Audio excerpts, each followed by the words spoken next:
sahabat semua, saya cuma mau mengingatkan bahwa saya dididik dengan alat Jawa. Di terminologi saya menggunakan istilah Jawa, terus pelajaran-pelajaran saya menggunakan pelajaran Jawa. Karena mungkin akar budaya saya memang Jawa, jadi sekedar mengingatkan aja. Jadi kalau di kampung saya dulu, mbah saya atau ayah saya yang bukan orang berkedudukan selalu mengingatkan kalau kamu berbuat baik jangan harap pujian karena wayai ngono gitu ya, ngerti ya? Kalau Anda berbuat baik jangan harap kok aku berbuat baik nggak dapat pujian gitu. Semua orang itu harus berbuat baik dan berbuat baik jangan harap pujian karena wayai ngono, harusnya memang begitu. Tapi kalau berbuat buruk atau ada orang yang berbuat buruk, Anda harus kamplengi, diingatkan, dan selalu habis ngamplengi harus nyangoni. Ini harus diingat ya, jangan sekedar ngamplengi doang, kamu salah terus nggak nyangoni gitu ya. Anak kita salah misalnya, kamu salah nak, ini yang benar. Jadi abis ngamplengi nyangoni gitu ya. Jangan kayak kritikus-kritikus di seberang sana gitu, apalagi hater-hater cuman mengkritik doang nggak kasih nyangoni. Jadi bosman penipu, udah sebatas itu gitu ya, nggak nyangoni. Yang benar tuh kamu nggak nipu gini gitu, nggak ada tuh. Itu terlihat makomnya memang bukan makom orang manusia normal gitu, makomnya memang di bawah. Jadi manusia normal itu kalau benar tidak harap pujian karena wae ngono. Kalau salah kita terima dikamplengi atau kita ngamplengi, kewajiban kita, tapi kita harus nyangoni atau memberikan nasihat atau solusinya. Jadi kalau kita ngamplengi pemerintah, BUMN ini begini loh, ngamplengi, tapi terus kita nyangoni. Cara nyangoninya lepas BUMN keluar dari perusahaan BUMN keluar dari kementerian sehingga BUMN menjadi perusahaan biasa seperti Temasek atau Kasana, sehingga dia adalah big corporation. Jadi lebih lincah, nggak pakai APBN, nggak harus diintervensi sama pemerintah atau pejabat atau koruptor-koruptor di gedung kura-kura. Saya juga heran kenapa DPR pusat itu gedungnya kura-kura ya, gerakannya jadi males gitu ya. Oke, ini gosip lagi. Baik, kemudian saat ini dana kas negara sangat tipis karena kemarin waktu harusnya pajak didapat di bulan Maret digeser dan lain sebagainya. Negara dalam keadaan berat, kita harus tolong. Sekali lagi, negara dalam keadaan berat. Pak Jokowi yang hari ini ulang tahun juga pasti lagi gemeteran karena beliau juga tidak mudah mengelola negara ini, karena banyak sekali intrik-intrik ya, seperti ada sekelompok orang yang ingin menggantikan istilah Pancasila menjadi satu sila. Saya nggak ngerti kenapa Pancasila itu adalah darlingnya dunia. Pancasila itu hanya dimiliki bangsa besar. Bayangin, 5 hal besar Pancasila tuh gabungkan. Pancasila itu kalau dalam bahasa Inggris, kita Pancasila memang bahasa Indonesia. Kalau di bahasa Inggris sila pertama adalah believe in God. Percaya dengan Gusti Allah, percaya dengan Allah, percaya dengan kekuatan Sang Maha Tunggal tadi. Kedua, humanity, kemanusiaan, ya kan? Humanity. Ketiga, nationality. Kita ini bukan globalis. Globalis tuh oportunis itu yang menyatakan bahwa dunianya ada seperti ini. Enggak, kita nationality itu 3. Keempat adalah demokrasi, kita bermusyawarah. Demokrasi itu adalah akar bangsa kita. Kemudian kelima adalah social justice. Jadi kelima hal itu ada semua di Pancasila. Dan kalau itu dijalankan, semua bangsa ngeri. Amerika, Cina yang dibangga-banggakan sama berapa pejabat di Indonesia ini ngeri kalau Pancasila itu dijalankan. Makanya untuk menggembosi bangsa Indonesia, 5 sila itu dibubarin aja, digotong royong gitu ya. Saya bilang ini gila, saya bilang kayak gitu. Dan sekali lagi, Pancasila sudah selesai. Darah saya langsung naik, tensi saya naik langsung. Saya harus minum beberapa obat untuk menenangkan diri. Obatnya sih sebenarnya zikir ya. Jadi saya sekedar mengingatkan sekali lagi sahabat semua bahwa jangan pernah men-challenge bangsa ini dengan merubah Pancasila. Pancasila batang tubuh adalah pondasi kita, selesai. Jadi kita nggak usah bicara lagi. Apapun Anda bicara Pancasila, mau itu dibilang kebinekaan kayak apa segala macam, stop. Jangan bicara Pancasila. Pancasila udah selesai. Pancasila tinggal dipraktekkan. Sekali lagi saya ingatkan, dunia ini ngeri kalau Pancasila itu dipakai. Mulai dari sila pertama sampai sila terakhir. Kalau dipakai secara rinci, nasionalismenya, kemanusiaannya, believe in God, percaya pada Allah, kemudian demokrasinya dan social justice, di mana keadilan sosial bagi seluruh rakyat Indonesia dan dunia dipegang oleh Indonesia, Indonesia akan menjadi negara yang besar. Jadi sekali lagi, banyak negara yang ngeri dengan Pancasila, terbaik adalah ideologi tersebut dihilangkan. Tapi sekali lagi, saya secara aku pribadi, saya di garda terdepan untuk mempertahankan Pancasila dengan satu kalimat, stop bicara Pancasila. Apapun itu, entah nanti dia ganti nama, kalau RUU HIP nanti diganti nama, itu akal-akalan aja. Kita harus mengingatkan negara, selesai. Mengingatkan pemerintah, selesai. Mengingatkan DPR, selesai. Gitu ya. Kita nggak bicara lagi tentang Pancasila. Pancasila sudah selesai. Gitu. Nah, kemudian sahabat semua, siapa di sini dari semua sahabat saya yang ingin Indonesia seperti Dubai? Anda tahu, Anda boleh cek sekarang di YouTube, lihat Dubai 40 tahun yang lalu. Dia cuman gurun rata gitu ya. Kemudian kenapa Dubai saat ini bisa segitu besar dalam 40 tahun? Anda gampang deh, Anda di YouTube kan pada saat ini kita lagi banyak waktu cukup untuk melihat YouTube. Lihat deh rumah-rumah di YouTube, rumah-rumah di Dubai, rumah-rumah mewah yang ada di di wilayah Dubai tadi. Dan itu terjadi kurang dari 40 tahun. Gedung-gedungnya, sarananya, dia membangun demikian dahsyat dan makmur seluruh rakyat. Apa yang dilakukan? Anda pasti bingung, mau diapain? Kok bisa? Kemudian Uni Emirat Arab, ya, mau ke Qatar atau ke Cina deh. Anda kalau tahun 90-an ke Cina, sama Cimahi aja gedean Cimahi. Anda tahun 90-an ke Cina, Bogor mau jauh, Bogor lebih gede gitu ya. Tahun 90-an. Tapi 2015 ke atas Anda ke Cina, ke Tiongkok sana, Anda bingung. Karena dulu kota yang namanya Shenzhen yang gedenya cuma segede Cimahi itu sekarang sudah segede Jakarta gitu ya. Kok bisa dalam 20 tahun China membangun negaranya segitu besar? Jadi ada 3 negara yang kita mau diskusi kali ini. Dubai, Uni Emirat Arab, dan Tiongkok. Jadi yang 2 hal dulu yang saya mau diskusikan.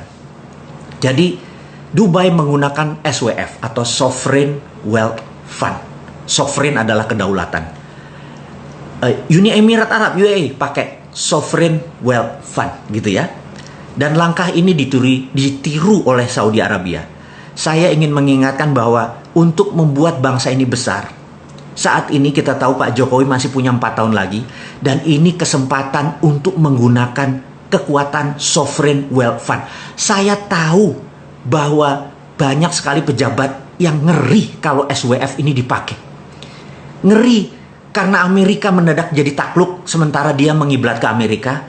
Ngeri karena Cina nanti takluk dengan Indonesia sementara dia mengiblat ke Cina.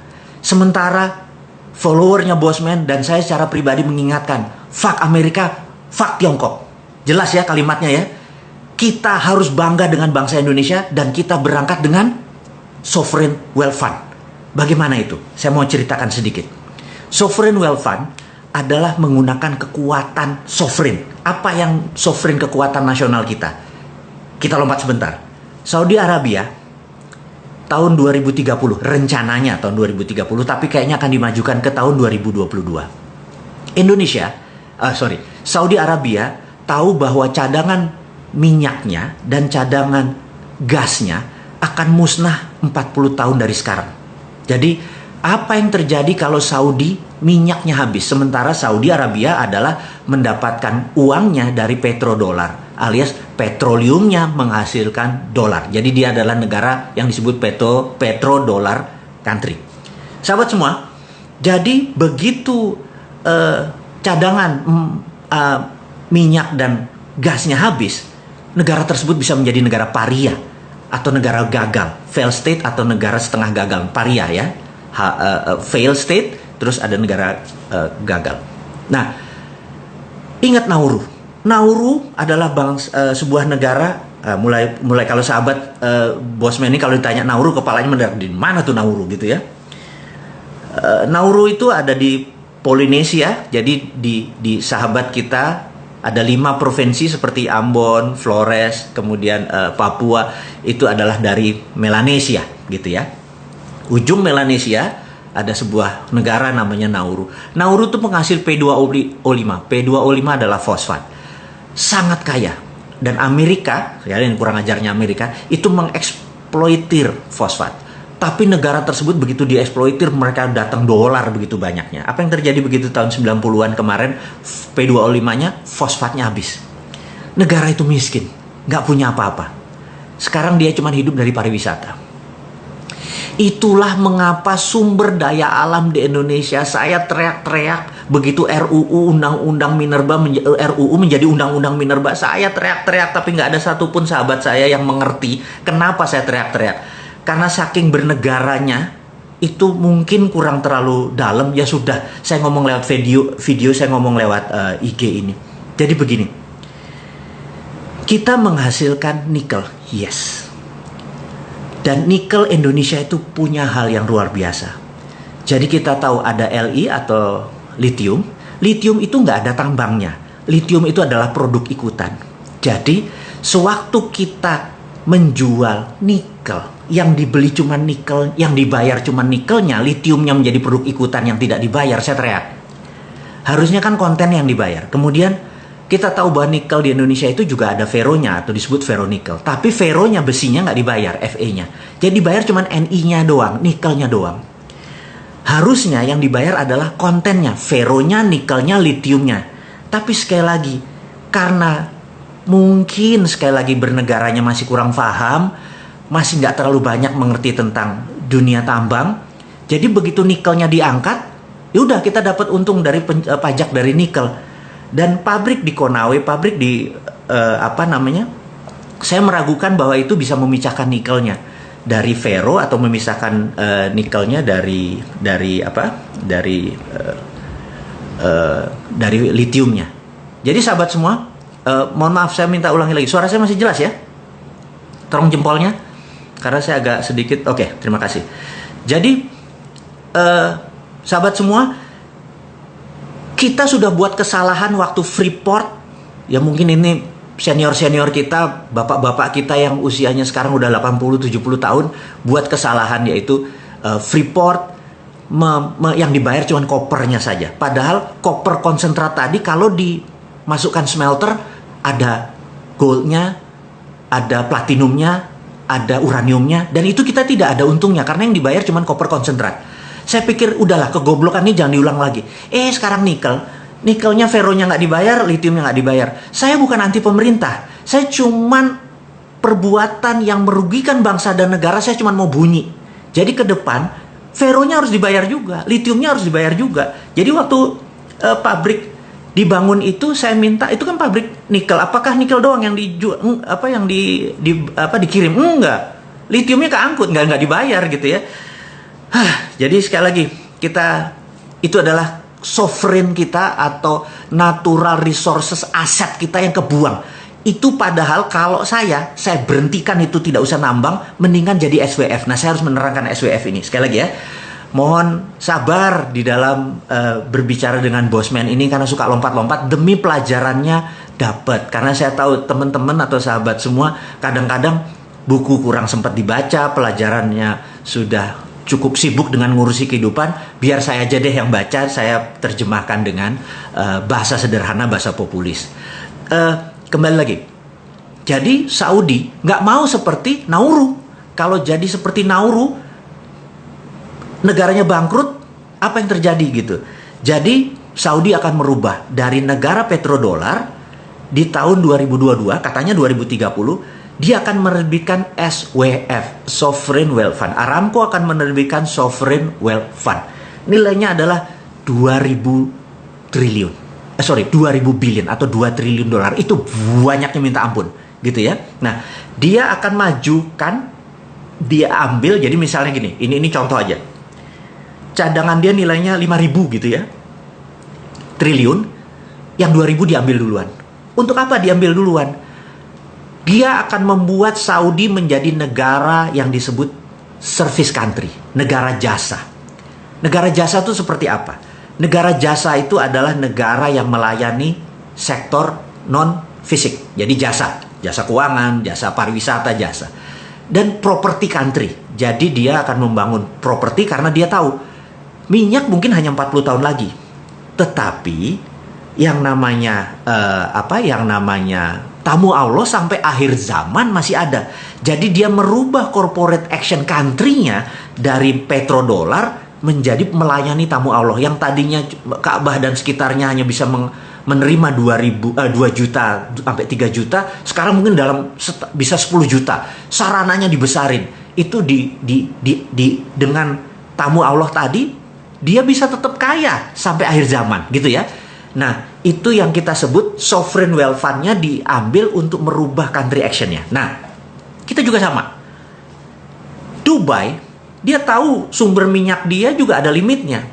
Kalau digali, modal 10, jual 20, untung 10, itu surplus. Kemudian dia membangun Dubai, nggak kelar dalam 40 tahun.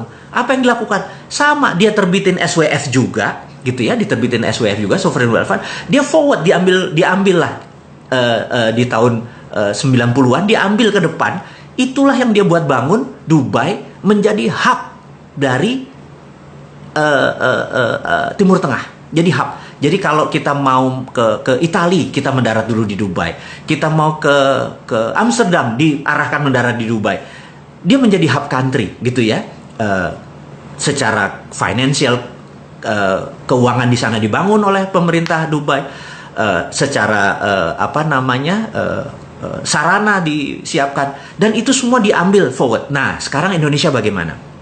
Katakanlah kita punya nikel kita diaudit, nikel 1 Indonesia diaudit. Katakanlah nikel kita ternyata semuanya itu adalah 5 triliun dolar atau 5.000 billion, ternyata gitu ya, ternyata 5.000 billion. Kita ambil 2.000 billion. 2.000 billion itu 10 kali APBN nasional. Lebih kali ya.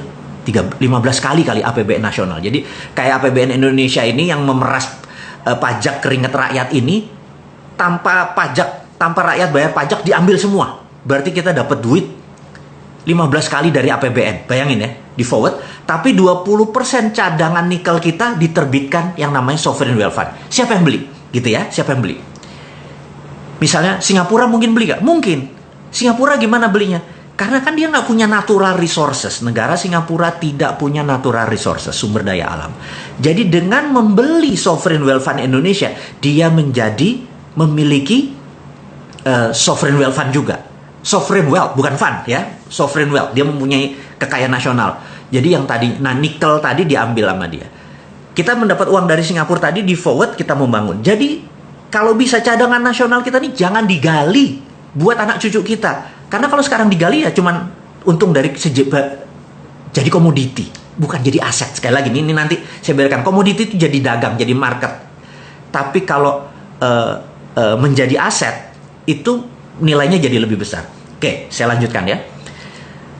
Lalu Singapura memiliki sovereign wealth tadi. Untuk apa Singapura? Untuk printing money Singapura dolarnya gitu ya. Oke, sebagai contoh lagi. Jadi bisa nggak SWF kita ini dibeli Bank Indonesia dengan printing money? Bisa. Jadi kita katakanlah perlu 11.000 triliun yang sekarang ada di tangannya pemimpin kita ini. Printing money aja di Bank Indonesia dengan SWF-nya tadi dibeli oleh Bank Indonesia, printing money aja. Jadi money-nya ada underlaying-nya. Kita bicara masih nikel ya. Sementara kita punya palladium, kita punya osmium, kita punya tantalum, kita punya platinum, kita punya uranium, kita punya segalanya. Mungkin ada 130 unsur di tabel periodik dulu yang kita waktu SMA diajarin hari libur. Nanti kita rebus kubis Prancis, HLI. Anda ingat ya pelajaran itu ya. Kalau lupa Anda pasti bukan anak IPA. Gitu ya. Jadi itu semua ada kali 130 unsur di Indonesia ini. Di tabel periodik itu ada, masing-masing diaudit. Itu adalah sovereign wealth kita. Itu adalah national resources aset kita. Itu adalah harta yang sampai akhir zaman masih bisa kita kelola. Tapi sekali lagi kita harus punya grand plan. Uang yang tadi, yang 15 kali dari APBN tadi mau diapain gitu ya. Itu harus masuk sektor produktif. Misalnya anak-anak mudanya sekarang, kita nggak mau pakai Google lagi, kita nggak mau pakai Amazon lagi, kita nggak mau pakai Facebook lagi, kita nggak mau pakai Twitter lagi, kita nggak mau pakai Instagram lagi. Kita buat Instagram Indonesia, kita buat Twitter Indonesia. Modal itu anak-anak putra bangsa itu, sehingga kita tidak bergantung pada alat-alat yang dari negara tersebut. Kita beli satelit, jadi terus kita bangun teknologi kita. Itu semua bisa dengan grand plan seperti begitu. Dalam 5 tahun Kita lebih gede dari Dubai, kita lebih gede dari Cina, kita lebih gede dari Amerika. Inilah yang membuat saya kadang-kadang, ya Allah, ngapain sih ngutang lagi gitu ya? Ngapain sih lu nggak melihat aset? Diamond itu nggak jauh. Diamond itu ada di sekeliling kita gitu.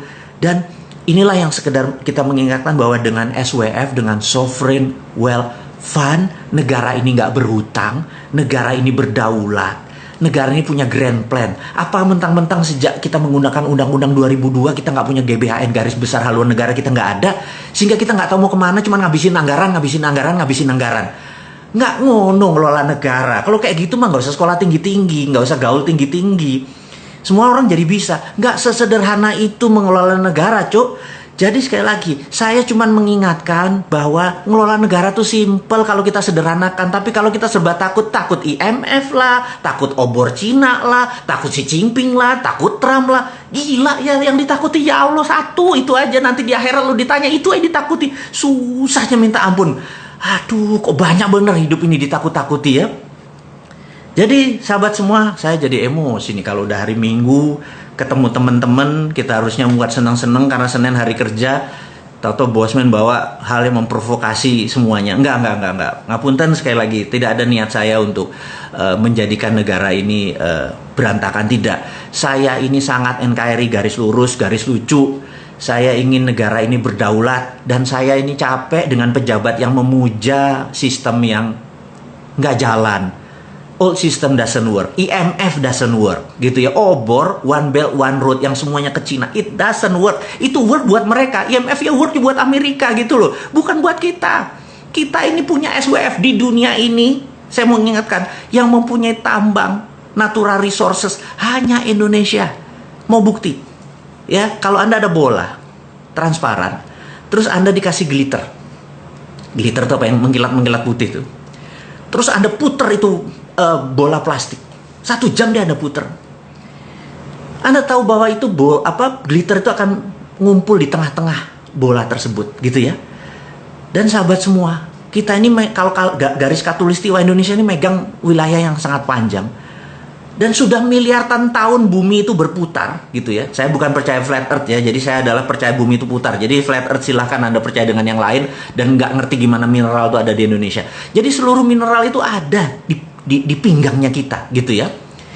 Dan inilah kekayaan yang tidak dimiliki bangsa lain. Bangsa lain tuh horny, mau nidurin Indonesia, mau naklukin Indonesia, mau memperkosa Indonesia. Dan jangan pernah beli kesempatan, kita ini gadis cantik, kita ini the best gitu ya. Jadi saya pikir SWF pelajaran yang sangat sederhana. Saya yakin sahabat saya nggak usah belajar buku, harus baca ribuan buku Anda baca. Sovereign Wealth Fund adalah bagian dari Modern Monetary Theory. Guru besarnya adalah Michael Hudson.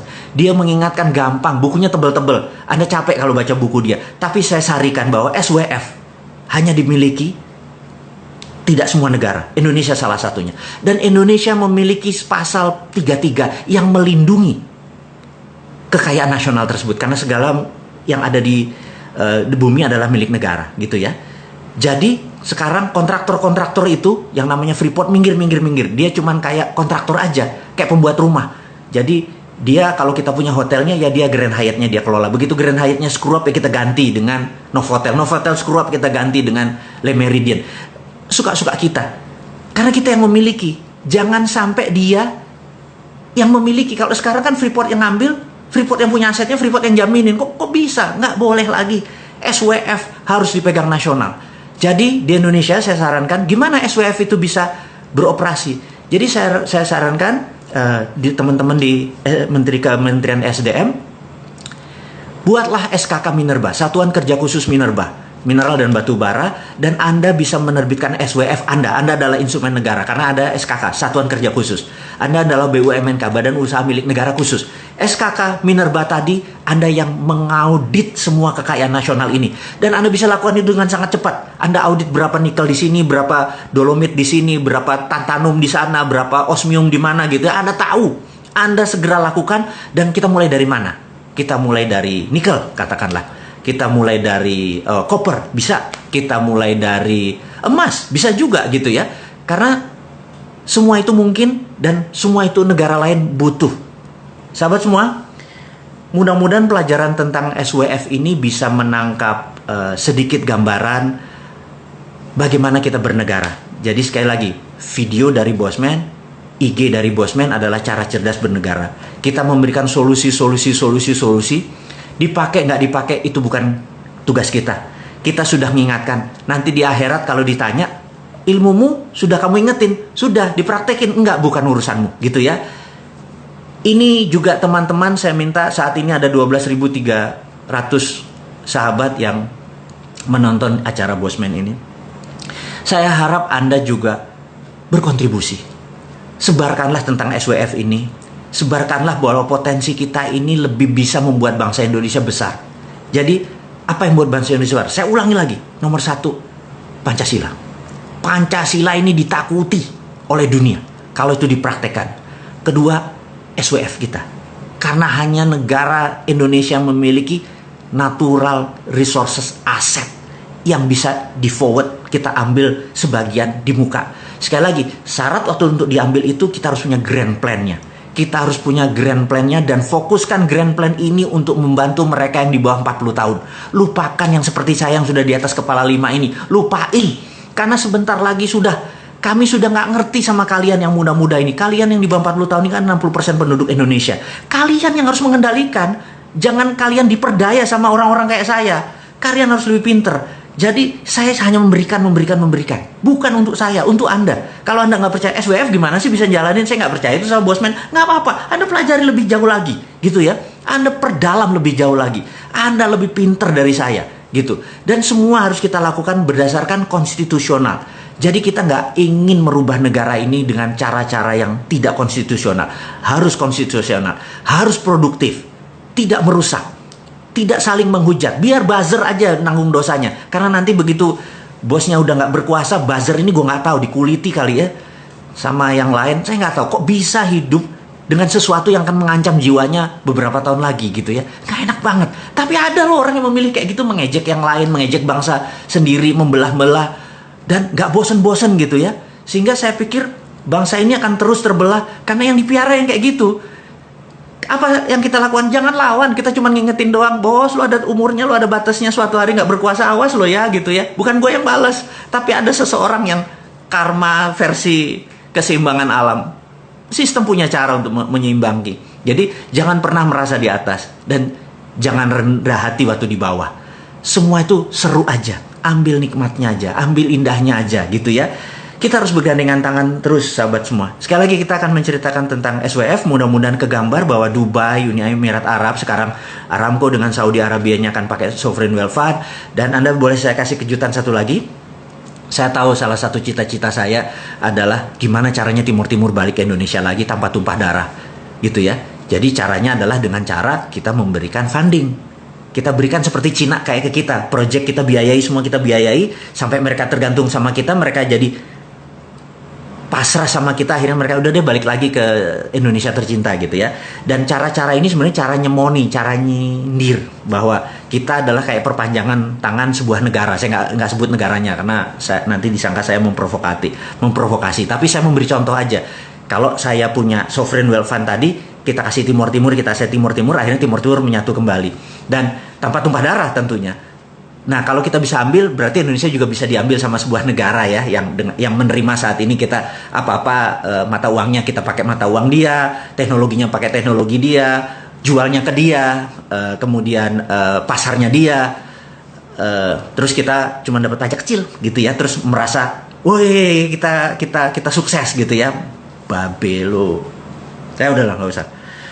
Anyway, jadi sahabat semua, kita sudah di penghujung diskusi kita di hari Minggu yang mencerahkan ini di PSBB yang bentar lagi kita akan buka. Kita semangat terus. Dan terakhir saya cuma mengingatkan kalau Anda nonton komik Dinaran, yaitu saya lagi iseng, lagi berkreasi. Kemudian ke depan ini saya sangat semangat sekali. Salah satunya adalah diceritain sekarang apa enggak ya? Jadi boleh nggak? Saya nggak tahu. Ngomong jangan ya. Udahlah, saya buka ya sedikit ya. Saya lagi buat film 3D. pertama kali dan karya anak bangsa. Jadi ada sahabat saya memiliki teknologi yang luar biasa di 3 dimensi, dan saya pikir yuk kita buat film gitu ya. Minggu depan aja kali saya ceritain film apa yang saya akan buat. Prinsip saya adalah dalam hidup ini, if you never throw the dice, you will never have a six gitu ya. Kalau kamu punya dadu, kamu nggak pernah lempar, kamu nggak akan pernah dapat yang terbaik 6. Dan ujung-ujungnya saya adalah satu bidang yang belum pernah saya masuki adalah dunia film. Dan saya mau throw the dice, siapa tahu dapat 6 gitu ya. Dan film ini adalah film 3D karya anak bangsa. Jadi nontonnya nanti pakai kacamata. Dan saya waktu nonton thrillernya 3 menit, saya shock, saya bilang ini bisa jutaan yang nonton ya. Kalau tahu orangnya keluar dan lain sebagainya, tapi karya anak bangsa. Saya tahu begitu PSBB nanti ini selesai, 3-4 bulan lagi di mana bioskop sudah bisa, produk nasionalnya kan nggak ada gitu ya. Apakah itu Grand Theft Ferrari? Bukan. Ini surprise nih, bukan. Sahabat semua, kita rangkum pertemuan hari ini adalah kita mengingatkan bahwa BUMN kalau bisa membenahi dirinya untuk lebih agresif, kemudian 700 triliun yang saat ini berperang melawan COVID, semoga bermanfaat dan bisa dijelaskan kemana aja tuh duitnya gitu ya. Kemudian kas negara yang saat ini sedikit sekali, tinggal 400 triliun, mudah-mudahan bisa dibantu dengan pajak. Kemudian kita menyarankan, tadi sudah kita ngampel-ngampel-ngampelengin, kita nyangoni dengan SWF. Mudah-mudahan dengan SWF kita, Sovereign Wealth Fund, kita menjadi negara berdaulat, negara yang bisa membuat Amerika dan Cina menjadi kayak anak-anak gitu ya. Dan saya pikir akhirul kalam dari saya, terima kasih buat waktunya, sudah sama-sama bersama saya selama 40 menit. Sukses buat Anda semua. Dan sekali lagi, kita Pancasila sudah selesai. Kalau Anda mau beli baju ini, hubungi Mbak Vita, juga nanti ada di Instagram sebagai informasi. Terima kasih sekali lagi sahabat semua. Wassalamualaikum warahmatullahi wabarakatuh.